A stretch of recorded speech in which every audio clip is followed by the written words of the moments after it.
માન્ય અધ્યક્ષ શ્રી 177 જેટલા શિક્ષકોની ઘટ દર્શાવેલી છે, તો કેટલા સમયમાં રાજ્યની સરકાર આ ઘટ પૂરી કરવા માગે છે?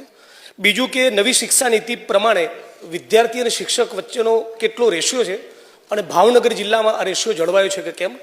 માનનીય અધ્યક્ષશ્રી, શિક્ષણ વિભાગમાં ખાસ કરીને શિક્ષકો એ દરેક શાળામાં બાળકોને વ્યવસ્થિત રીતે મળી શકે, એમનું શિક્ષણ જળવાઈ શકે એ માટે શિક્ષણ વિભાગ ખૂબ જ ચિંતિત છે. ત્યારે માનનીય સભ્યશ્રીએ જે પ્રશ્ન પૂછ્યો છે એ ભાવનગર જિલ્લામાં 177 જે ખાલી જગ્યા છે એનું આયોજન થોડું વિસ્તૃત છે, એટલે હું આ ગૃહ સમક્ષ મૂકવા માંગીશ.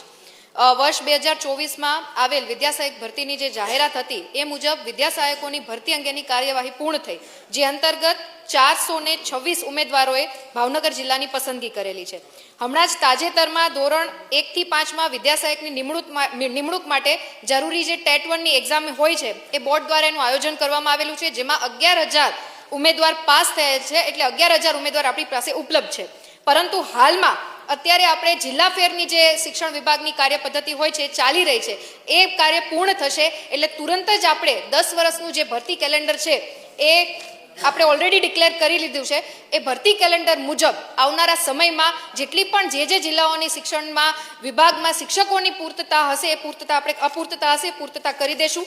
આ ઉપરાંત આરટીના એક્ટ મુજબ અને એની આરટી એક્ટ 2009ની કલમ 26 મુજબ શાળામાં શિક્ષકોની જે જરૂરિયાત હોય એ 10% કરતાં વધારે ના હોવી જોઈએ. એટલે 10%ની અંદર જો આપણી પાસે ઘટ છે તો એ આપણે ક્ષમ્ય છીએ. ભાવનગર જિલ્લાની પર્ટિક્યુલર માન્ય સભ્યશ્રીએ જે વાત કરેલી છે તો એ 10%ની અંદર આવે છે, એટલે પૂરતા શિક્ષકો એ આપણી પાસે અવેલેબલ છે. આ ઉપરાંત માન્ય સભ્યશ્રીનો જે બીજો પ્રશ્ન હતો કે સ્ટુડન્ટના રેશિયો પ્રમાણે કેટલા શિક્ષકો આપણી પાસે અવેલેબલ હોવા જોઈએ, તો ધોરણ 1 થી 5 માટે જે 60 સુધી જો બાળકોની સંખ્યા છે તો 2 શિક્ષકો, 61 થી 90 જેટલા બાળકો છે તો 3 શિક્ષકો, 91 થી 120ની વચ્ચે છે તો 4 શિક્ષકો, અને 120 થી 200ની વચ્ચે છે તો 5 શિક્ષકો છે એ મળવાપાત્ર છે. અને ત્યારબાદ દરેક 40 વિદ્યાર્થી દીઠ ઓછામાં ઓછો 1 શિક્ષક આપણને મળવાપાત્ર છે. એવી જ રીતના ધોરણ 6 થી 8 માટે વાત કરીએ માન્ય અધ્યક્ષશ્રી, તો વર્ગ દીઠ ઓછામાં ઓછા 1 શિક્ષક,